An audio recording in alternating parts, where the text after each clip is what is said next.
For All Things Money with David Blain, a discussion about your money, including everything from investing and taxes to real estate. Now with this week's program from D.L. Blain Company in New Bern, here's David Blain. Hello and welcome to All Things Money. My name is David Blain, and I want to thank you for joining us today. We've got a great show ahead. We're going to talk a little bit about our outlook for 2011, the first day of March when I'm recording this.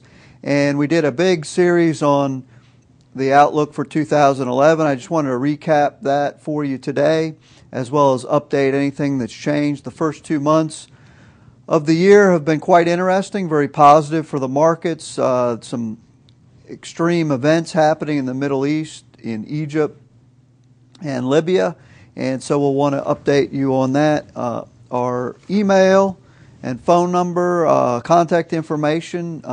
Phone is 252-633-0107.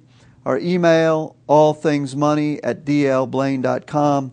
And of course, you can visit us on the web at www.dlblain.com. So let's get into the show here. We are currently overweight stocks and underweight bonds, continuing that theme basically since the market low in March of 2009. However, we are looking for a mid-year peak likely in 2011. As I talk about when we talk about predictions, I don't try to necessarily predict the market, but there are some things that we look for, historical tendencies, economic tendencies, and things like that. And so if we have an idea of what to expect when things start to diverge from that expectation, it puts things in a very good frame of reference for developing investment strategy. So we're looking for divergences in the market. Interest rate pressures are one of the big things that we're keeping an eye on. If interest rates start to go up significantly, it's typically bad for the stock market. We'll also be looking at worsening valuations. Valuations are not extremely low right now, but they're not too bad depending on which figure you look at. So we'll be looking for worsening valuations. We would expect that some sort of bear market, obviously the markets are very cyclical. You have a bull market followed by a bear market, and so we've been in a nice cyclical bull market here for almost 2 years now.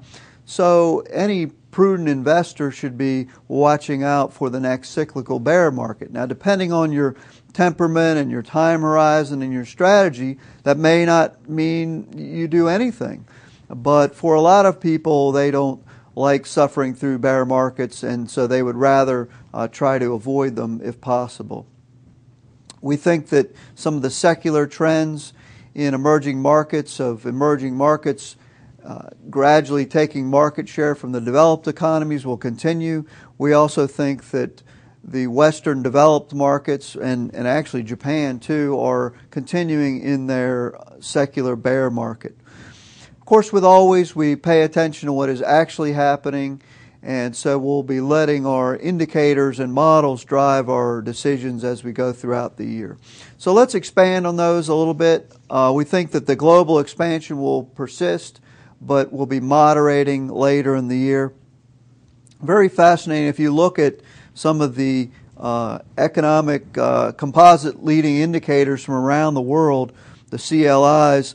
We see that we had rapid expansion and now a moderation, but some of the countries that are at the top of the list now have flip-flopped. That your China, India, Brazil, they're all at the bottom of the list, and they're actually have negative year-over-year composite indicators.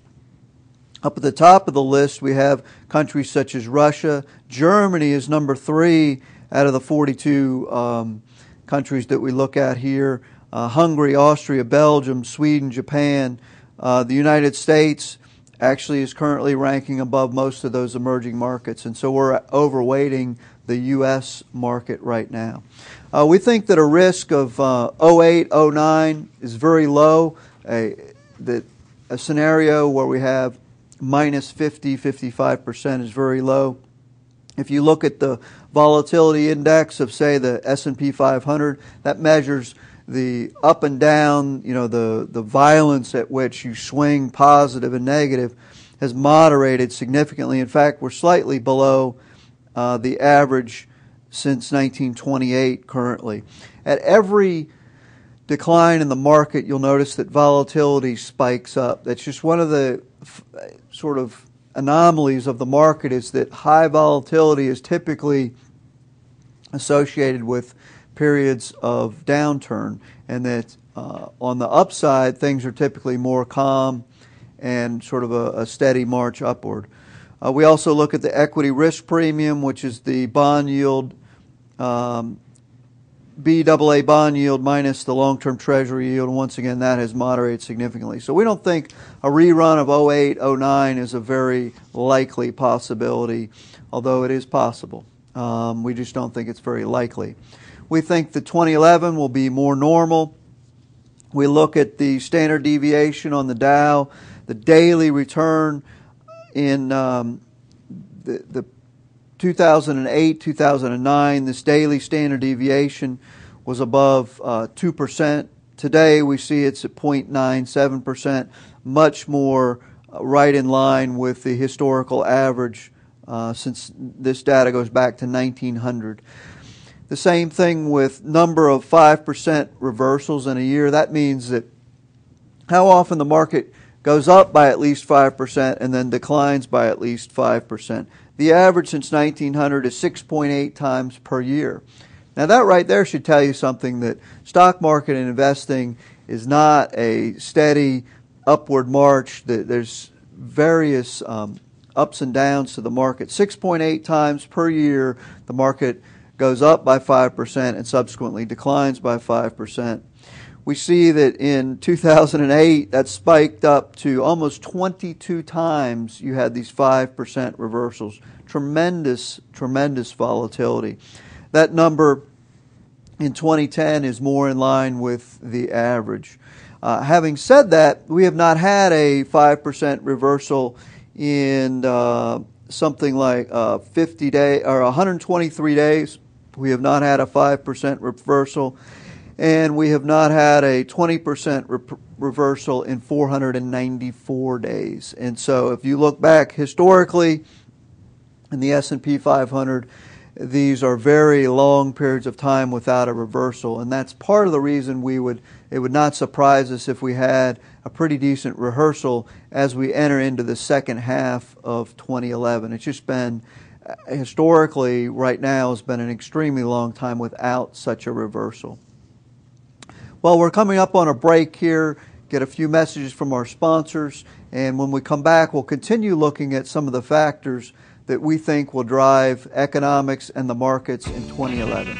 So for All Things Money, I'm David Blain, and we'll be right back.